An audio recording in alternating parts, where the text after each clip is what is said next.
السلام علیکم بچوں. چلیے آج ہم دیکھتے ہیں کہ بھارت 1960 کے بعد کے واقعات بھارت میں کس طرح سے پیش آئے. جیسے کہ سب کو پتہ ہے 1947 میں ہندوستان جو ہے وہ آزاد ہوا تھا اور 1950 میں دستور کو نافذ کرتے ہوئے بھارت ایک مقتدر جمہوری ملک بن گیا تھا. بھارتی سماج اجتماعیت پسند ہونے کی وجہ سے یہاں مختلف زبانیں، مذاہب، نسلوں اور ذاتوں کے لوگ مل جل کر رہتے تھے. سب سے پہلے دیکھتے ہیں کہ 1950 کی دہائی میں ہوا کیا تھا. تو سب سے پہلے منصوبہ بندی کمیشن کا قیام عمل میں آیا. کاکا صاحب کالیکر کمیشن کا قیام عمل میں آیا اور 1960 کی دہائی میں پرتگالیوں کے قبضے سے گوا، دمن اور دیو اس کو بھارت میں شامل کیا گیا. بھارت اور چین کے درمیان میک موہن لائن کے قریب جنگ ہوئی. بھارت کے پہلے وزیر اعظم پنڈت نہرو کا انتقال ہوا. بھارت اور پاکستان کے درمیان جنگ ہوئی اور بھارت میں سبز انقلاب کا آغاز اسی 1965 میں ہی ہوا. اب بھارت اور پاکستان کے درمیان تاشکند معاہدہ ہوا اور اسی طرح سے تاشکند میں لال بہادر شاستری کا انتقال ہوا. شریمتی اندرا گاندھی بھارت کی وزیر اعظم بنی. یہ جو ہے 1960 سے 70 کے درمیان ہوا. اب 1970 کے درمیان کی دہائی میں دیکھتے ہیں کیا ہوا. تو بھارت اور پاکستان کی جنگ ہوئی 71 میں. پوکھرن میں بھارت کا پہلا زمین پر کامیاب ایٹمی تجربہ ہوا 74 میں. سکم جو تھا وہ بھارت میں شامل ہوا 75 میں. بھارت میں قومی ایمرجنسی کا اعلان بھی ہوا 1975 میں اور بھارت میں خلا میں پہلا سیٹلائٹ یعنی مصنوعی سیارہ آریہ بھٹ بھی داغا گیا. اسی طرح سے ایک منڈل کمیشن بھی قائم کیا گیا. 1980 کی دہائی میں سورن مندر ٹیمپل، یہاں پر فوجوں نے داخل ہو کر خالصتان کی وادیوں کی سرکوبی کی. وزیر اعظم اندرا گاندھی کا قتل. راجیو گاندھی بھارت کے وزیر اعظم بنے اور وزارت فروغ انسانی وسائل کے تحت محکمہ ترقی برائے خواتین و اطفال تشکیل کیا گیا اور اسی طرح سے انسداد مظالم قانون جو ہے وہ نافذ ہوا. یہ ہوا 1980 میں اور 1990 میں چندر شیکھر مختصر مدت کے لیے وزیر اعظم بنے. شری لنکا کی LTTE نامی تنظیم نے راجیو گاندھی کو قتل کر دیا. PV نرسمہا راؤ بھارت کے وزیر اعظم بنے. بھارت نے عالمکاری اختیار کی اور بھارت نے جوہری تجربات کیے. بھارت جوہری طاقت کا حامل ملک بن گیا اور اٹل بہاری واجپئی بھارت کے وزیر اعظم بنے اور کارگل میں 1999 میں کارگل میں بھارت پاکستان کے درمیان جنگ ہوئی. سمجھ میں آ رہا ہے بچوں کچھ؟ یہ میں خالی ڈیٹیل بتا رہی ہوں آپ لوگوں کو کہ کیا ہے. اب ہم دیکھتے ہیں کہ آزادی کے بعد جو ہے بھارت کس طرح کا ملک تھا. آزادی کے بعد بھارت جو ہے اس نے کس طرح سے اپنی کارکردگی کی ہے.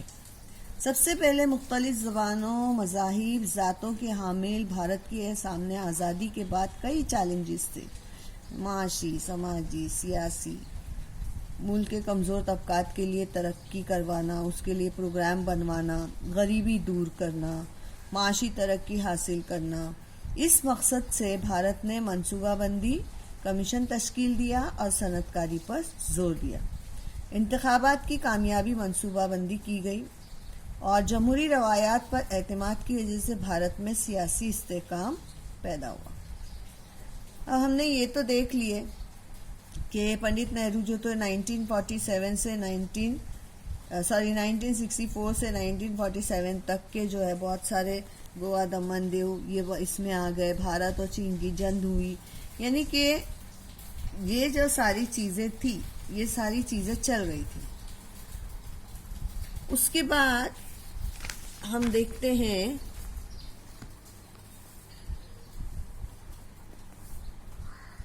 1991 میں اس کے بعد میں کیا تبدیلیاں ہوئی. تو سب سے پہلے ہم دیکھتے ہیں کہ آزادی کے بعد کے زمانے میں بھارت کی معیشت کی مقاصد تھے سب سے پہلے معیشت کو جدید کاری کرنا، معاشی خود کفالت کرنا، سماجی انصاف دلانا، سماجواد، اشتراکیت پر مبنی سماج کی تشکیل کرنا۔ اسی کے ساتھ ساتھ صنعت سازی کے ذریعے جدید کاری، خود کفالت حاصل کرنا بھارت کا مقصد تھا۔ منصوبہ بندی کے ذریعے سماجی انصاف پر مبنی معیشت وجود میں لانا تھا۔ بھارت نے منصوبہ بندی کا مشن قائم کر کے 5 سالہ منصوبے بندی کا طریقہ شروع کیا، اور وہ بھی اسی لیے ہوا کہ جو پسماندہ طبقات تھے وہ سارے جو تھے وہ غریب سے غریب تر ہو جا رہے تھے، اور جو وہ طبقہ تھا امیر سے امیر تر ہو رہا تھا، اس لیے اس ساری چیزوں کو کرنا ضروری تھا۔ معاشی توسیع کاری کرتے ہیں تو 1991 میں نرسمہا راؤ حکومت آئی۔ انہوں نے معاشی توسیع کاری کی پالیسی اختیار کی، اور اس پالیسی کی وجہ سے ہونے والی تبدیلیوں کو علمکاری بھی کہا جاتا ہے۔ علمکاری کیا ہے؟ تو معاشی توسیع کاری کو علمکاری کہتے ہیں۔ معاشی توسیع کاری کی پالیسی کے اثرات کیا تھے؟ تو بھارت کی معیشت نے خوب ترقی کی۔ بھارت میں غیر ملکی سرمایہ کاری میں اضافہ ہوا، سائنسی شعبے میں ترقی کی وجہ سے معیشت کی بہتری میں مدد ہوئی، اطلاعاتی ٹیکنالوجی کے شعبے میں روزگار کے نئے موقع فراہم ہوئے، سبز انقلاب آیا۔ بھارت میں 65 میں سبز انقلاب کی تحریک شروع ہوئی۔ Doctor M S Swaminathan جو تھے ان کو سبز انقلاب کا بانی کہا جاتا ہے، کیونکہ نئی سائنٹیفک تکنیک کے استعمال کے ذریعے اناج کی پیداوار میں اضافہ کیا گیا۔ اسی طرح سے جیسے سبز انقلاب آیا، سفید انقلاب بھی آیا۔ کوآپریٹو امداد باہمی تحریک کے تجربے نے بھارت میں دودھ کی پیداوار میں وسیع پیمانے پر اضافہ کیا۔ ڈاکٹر ورگیس کورین نے ریاست گجرات کے ضلع کھیڑا کے مقام آنند میں کیے گئے تجربے نے بہت جلد پورے ملک میں مقبولیت حاصل کر لی، اس لیے ڈاکٹر کورین کو سفید انقلاب کا بانی کہا جاتا ہے۔ اسی طرح سے ڈاکٹر ہومی بھابھا نے بھارت میں ایٹمی طاقت کے منصوبے کی بنیاد ڈالی۔ دوا سازی، بجلی سازی کا مطلب ہے بنانا، دوائیاں بنائی گئی، بجلی بنائی گئی، دفاع اور تحقیق جیسے پورا من مقاصد کے لیے ایٹمی طاقت کے استعمال پر بھارت نے زور دیا۔ اسی طرح 1975 میں بھارت نے آریہ بھٹ نامی پہلا سیٹلائٹ خلا میں داغا۔ بھارت نے کامیاب خلائی پروگرام کی منصوبہ بندی کر کے کئی سیٹلائٹ خلا میں داغے اور مواصلاتی کے شعبے میں ترقی کی۔ اسی طرح سے خواتین کو بااختیار بنانے کا کام بھی کیا۔ بھارت نے خواتین، بچوں اور محروم طبقات کی ترقی کے لیے بھی منصوبہ بندی کی، یعنی کہ وزارت فروغ انسانی وسائل کے تحت محکمہ ترقی برائے خواتین اور اطفال کا مطلب ہوتا ہے بچے۔ آپ کو پتہ ہے نا، بچہ مزدوری، یہ سنا ہوگا آپ نے، 8ویں میں بھی آپ نے پڑھا ہے۔ تو بچوں کے لیے جو ہے وہ بچوں کو ان کا حق دیا جائے، تو اسی طرح 6 سے 14 سال کے بچوں کو مفت تعلیم دی جاتی ہے۔ خواتین کو سماجی انصاف دلانے کے لیے امتناع جہیز قانون بنایا گیا، یعنی جہاں بھی جو بھی جہیز لے گا اس کے اوپر قانونی کارروائی کی جائے گی۔